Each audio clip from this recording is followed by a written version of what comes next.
Residents evacuated in a Great Falls neighborhood. More on a standoff that lasted hours. Plus, after a two-day COVID shutdown, Great Falls High School is back open, but not all students were back on campus today. We'll explain. And later, making a splash with community cash. More on a grant that will create an indoor aquatics facility in Great Falls. From Montana's news leader, this is the MTN 10 o'clock news. Good Wednesday evening. I'm Tim McGonigal. And I'm Keely Van Mittendorp. First at 10, some Great Falls residents returned home after being evacuated for several hours because of a suicidal man. The standoff began this morning and ended peacefully several hours before tonight's 5:30 newscast. MTN's Coulter Anstad explains what happened. Oh my God. Yeah, I was shocked. There's a little bit of something in this neighborhood once in a while, you know, an ambulance or something, but I stepped out and looked up and down the street and I couldn't believe it. Linda Johnson was asleep Wednesday morning in her home near 2nd Avenue Southwest when Great Falls police first responded to 2nd Avenue around 10 a.m. for a report of a suicidal man with a compound bow and a quiver of arrows. Johnson wasn't worried, though, when she woke up and found out what was going on. I feel safe. I've always felt safe even in this neighborhood. During the standoff, police evacuated around a half dozen homes because they say the man was threatening to harm himself. Shortly before 3 o'clock, the man, whose identity police have not released, surrendered peacefully. Our negotiators had been talking with him for some time and visiting with him to just try to get him to understand we don't want to harm him and we don't want harm to come to anybody else in the neighborhood. Did he give you guys any kind of indication as to why he may have been doing this? There are things that he did talk to. I can't disclose some of the information that he talked with our negotiators about. The man was taken into protective custody when he surrendered. Where he went from there was unclear Wednesday afternoon. In Great Falls, Coulter Anstad, MTN News. Police are still investigating and have not determined yet if any charges will be filed. Well, starting this week, the state of Montana will be posting information online about positive COVID-19 cases in schools. Governor Bullock made the announcement at a press conference earlier today. Data will be provided on all K through 12 and higher education schools in the state, including private institutions. The school's name, number of positive cases, and county it's located in will all be included. However, there will be no reporting on schools that have under 10 students attending in order to protect privacy. This is a system that protects student data in small schools while also providing a basic level of information and the transparency and the trust that parents in our community need. Now, the data will be reported every Wednesday on the DPHHS website. The superintendent of public instruction is not impressed with this decision, saying it will increase the risk of exposing personally identifiable medical information. Well, meanwhile, students at Great Falls High School were back in the classroom after starting the week off with remote learning over the weekend. More coronavirus cases were confirmed in the school district. To make the building safe for students and staff again, remote learning was required while the building was cleaned. At a press conference on Monday, GFPS Superintendent Tom Moore said weeks like this could happen again, but it will depend on the timing of the cases and the school. Many students in the district are still quarantined from previous outbreaks. Others opted for remote learning earlier this summer. Students at Great Falls High School say they're cautiously optimistic to be back in the classroom. A lot of kids are more nervous about oh, am I going to be the next kid who's contact traced and I have to quarantine for 2 weeks? Because when one kid gets sick, it doesn't just affect them. It's all the kids who are around them. And tune back in later this week for a closer look at how this new normal will affect parents who may not have access to childcare. It's been nearly 2 years since the Maroney Natatorium closed after falling into disrepair, leaving the city without an indoor public pool. But plans for a new facility are officially moving forward with the help of Malmstrom Air Force Base. Tom Wiley reports. Behind me lies 10 acres of unused land near Malmstrom Air Force Base and just south of Seibel Soccer Complex. And this is the future proposed home of a brand new aquatics and recreation facility after the city of Great Falls was awarded a $10 million grant from the Department of Defense Community Infrastructure Program. The news was made official Tuesday night at the City Commission meeting. Our grant has been approved for funding.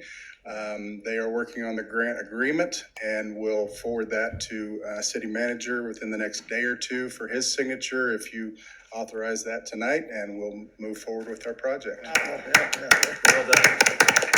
The new facility will cost $20 million. Half of that comes from the grant. The other half comes from the Park Maintenance District assessment, which voters approved in 2018 for park improvements. We couldn't have done anything if the voters had not passed the Park Maintenance District a couple years ago, which gives us the funding stream to provide this match from the DOD, which is great. So this is a community win-win-win all the way around. So. Yes. The city agreed to a land swap with Great Falls Public Schools for this parcel. It's large enough for the facility and a potential commercial spot that the city could lease to bring in more revenue. I've never seen the opportunity to leverage this much money for a public infrastructure project that's going to benefit so many people, and that's what's so exciting about it. Reporting in Great Falls, Tom Wiley, MTN News. According to stipulations attached to the money from the Department of Defense, the city has 1 week to accept the grant, 1 year to break ground, and 5 years to complete construction. Well, not exactly a day to take a dip in the pool. Curtis Grevenis joins us now with more. Well, good evening, everybody. Air quality has improved a little bit over the past 24 hours, but improvement doesn't mean completely clear. You can see many areas east of the Continental Divide are looking at moderate air quality, although Helena, unhealthy for sensitive groups, but you get over the Continental Divide, look how many locations are just downright unhealthy.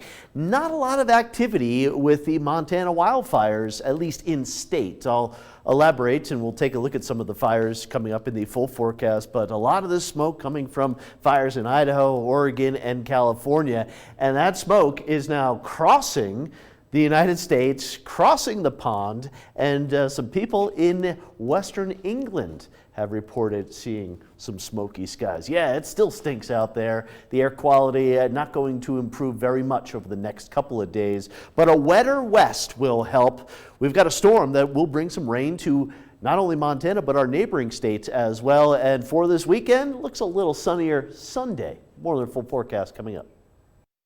All right, thanks, Curtis. With Western senators leading the charge, even as millions of acres burn, momentum appears to be building for a bipartisan bill which could make sweeping changes in forest management. As MTN's Dennis Bragg reports, it's a package of reforms that could make a difference if the congressional agreement can extend beyond the Capitol. With smoke from the West Coast wildfires blanketing the U.S. and fires still raging, a subcommittee of the Senate Energy and Natural Resources Committee tackles reforms hammered out over the past year. We have to change our approach in dealing with wildfire and how we manage our forests. We can't just sit here and do nothing. The Emergency Wildlife and Public Safety Act of 2020 is spearheaded by Feinstein and Montana Senator Steve Daines, growing out of recent big fire seasons. We're at a critical time. The West is burning. People are dying. The smoke literally starting to cover our country, and our way of life as we know it's in danger. We can't run to our corners. We can't continue to fall to partisan politics. It's a time to come together, Democrats and Republicans, and pass meaningful forestry reform. Yes, climate change is making these fires worse by the year, and we've got to address it. Our bill takes aim at the direct, most immediate causes of this unprecedented series of wildfires. The bill includes several key action items. A $100 million grant program to make harvesting dead and dying trees commercially viable, developing community fire breaks with expedited environmental reviews, a prescribed fire center, and making buildings more fire resistant. Years of insufficient forest management have turned the West into a tinderbox. There are many factors that make wildfires spread, but regular fuel reduction is a critical and indisputable strategy to prevent wildfires of this magnitude. These are not your grandfather's fires.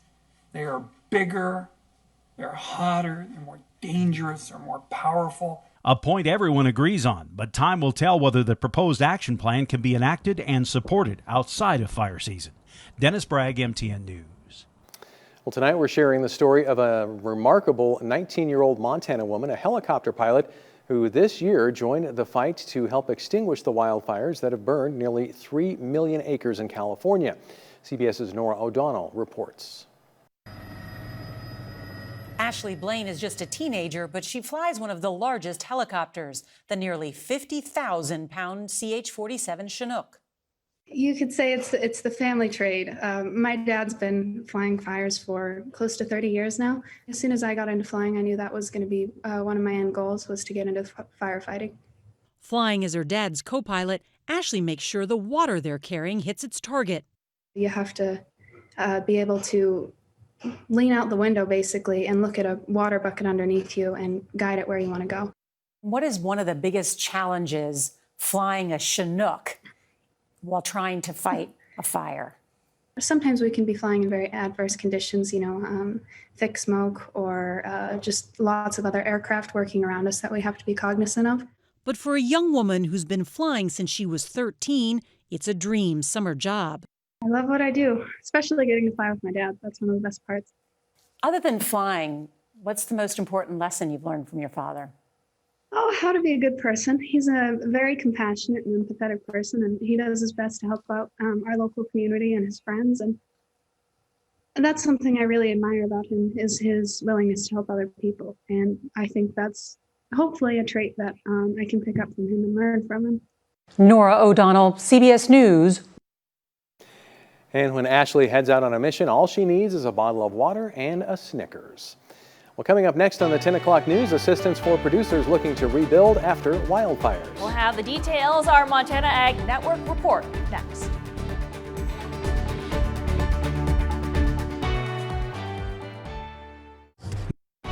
From Montana's news leader, you're watching the MTN 10 o'clock news. Welcome back. In tonight's Montana Ag Network feature, we share some important information for livestock owners impacted by wildfire. MTN's Lane Nordland reports. As livestock and landowners take inventory of the damage caused by wildfires, the Montana Stock Growers Association is helping producers find resources they need to rebuild. Under USDA, the first one would be Farm Service Agencies, the FSA. They do have the Livestock Indemnity Program. That program has been set up for direct losses for any adverse events that happen. So either fire, weather, any of those kind of events. They do need some documentation to go through that. They also do have the Livestock Forage Disaster Program, and there is some enrollment requirements there, but another program that may be able to be of some assistance. USDA's Natural Resource Conservation Service also has resources available through the Environmental Quality Incentive Program, or EQIP. That program is kind of designed to help with soil erosion or any rehabilitation or recovery, and so it really helps out, for those producers. Maybe you have fences burned out, maybe you have stock tanks burned out. A lot of opportunity there to try to help with some of those things that producers have faced. Producers grazing on federal or state lands may also have resources available. In many cases, BLM will supply at least the fencing material. They don't supply the labor, but they do certainly the material if it's all on BLM. Hay stockpiles have also been lost due to fire, and Montana's Hay Hotline, the online portal where producers can donate, buy, or sell hay, can be found at the Montana Department of Agriculture's website. Reporting, Lane Nordland, MTN News. Thanks, Lane. And the state of Montana's Disaster and Emergency Services also offers valuable information for those impacted by wildfire. Okay, although the air quality has improved a little bit since yesterday, you can still see that you can't really see that well because of smoke in the sky. I'll have more on the full forecast coming up. Storm Tracker weather starts now with Chief Meteorologist Curtis Grevenus.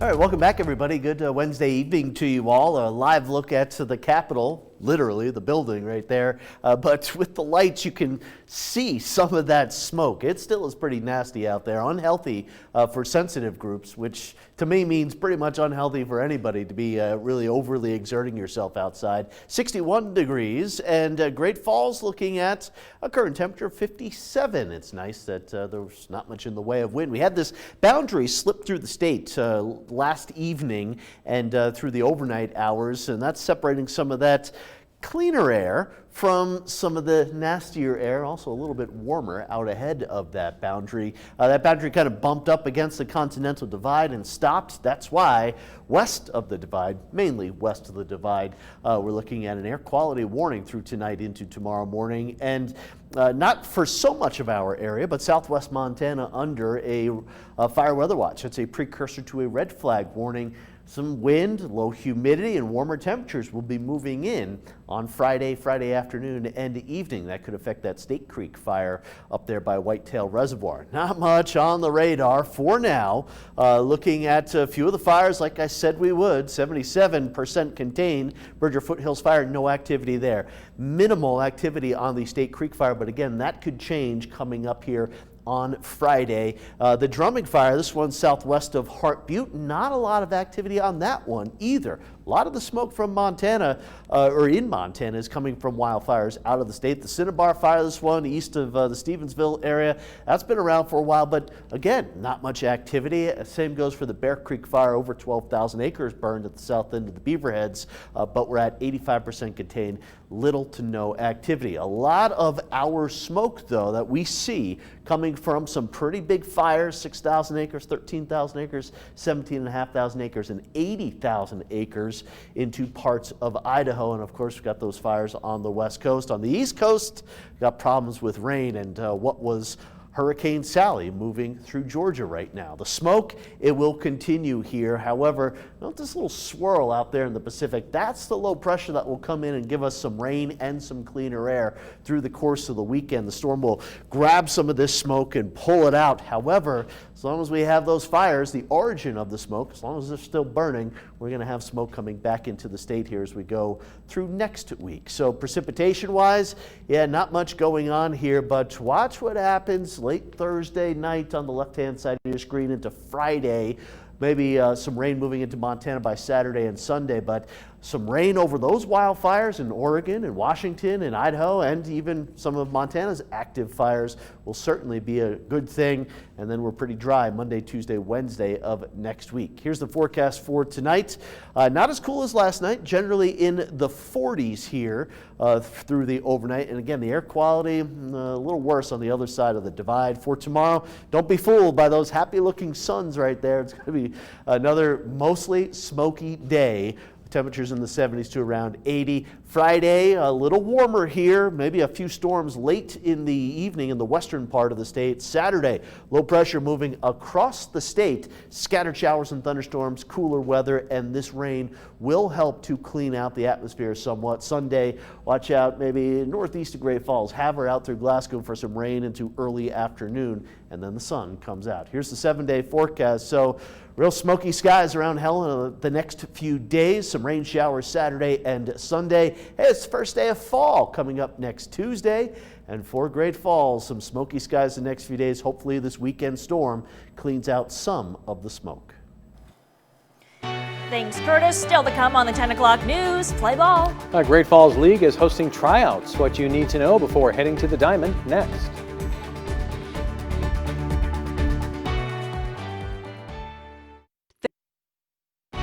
From Montana's news leader, you're watching the MTN 10 o'clock news. Welcome back. The weather continues to feel more like fall, but baseball is right around the corner here in Great Falls. The Electric City Baseball Academy, whose teams go by the name Great Falls Lightning, is having tryouts for the 2021 season this coming Sunday.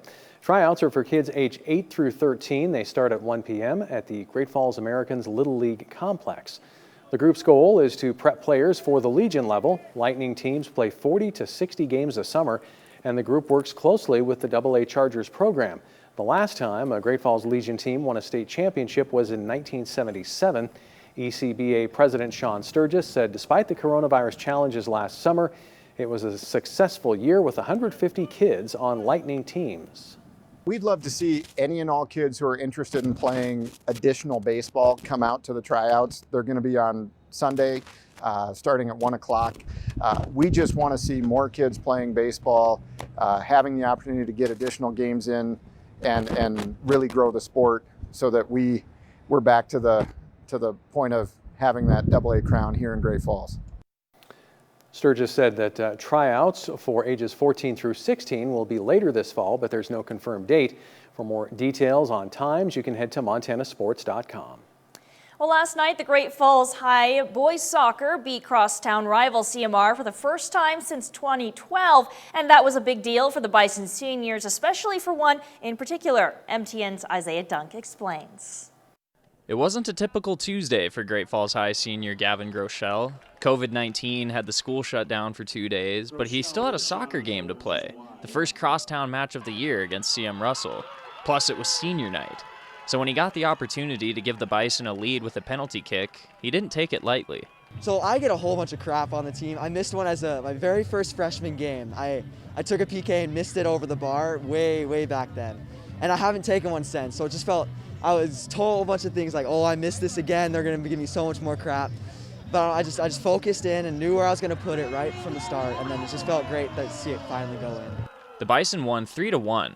For Groeschel, who also competes in cross country, it's the first time he's beaten CMR in either sport, and it's a special feeling for him and the team. It feels great. We've been building year after year, and finally we've got to a point where we can actually take action and finally win some games. And it feels great to come out, especially crosstown with all the fans here watching, to finally stick it to the Rustlers. Groeschel hopes the team building continues to pay off as the soccer season goes on, but he's got the cross-country city meet with CMR on his mind too. That's scheduled for October 13th. In Great Falls, Isaiah Dunk, MTN Sports. Thanks, Isaiah, and don't go away. We'll be right back. Okay, last check of the 7-day forecast here. Smoky skies tomorrow, highs in the 70s across north central Montana. A little warmer on Friday. Rain showers, and that rain will help to clean out some of the atmosphere, some of the smoke here Saturday and Sunday before Monday and Tuesday. We go back to mostly sunny skies. And for Helen, also looking at a showery, hopefully smokeless weekend. All right, finally, an edible flip-flop, a handbag, and a banana that tastes like chocolate. These are some of the creations by a bakery studio in Hong Kong, helping it bounce back from a COVID-19 slump. Now, the founders came up with the idea of making illusion cakes or confectionaries in the shape of everyday items after baking a custom cake for a nephew who loves bananas. They posted the creations on social media. It brought a new wave of customers to their shop, prompting them to switch their focus of their business to take special orders and organize workshops for wannabe illusion cake bakers. I like that one.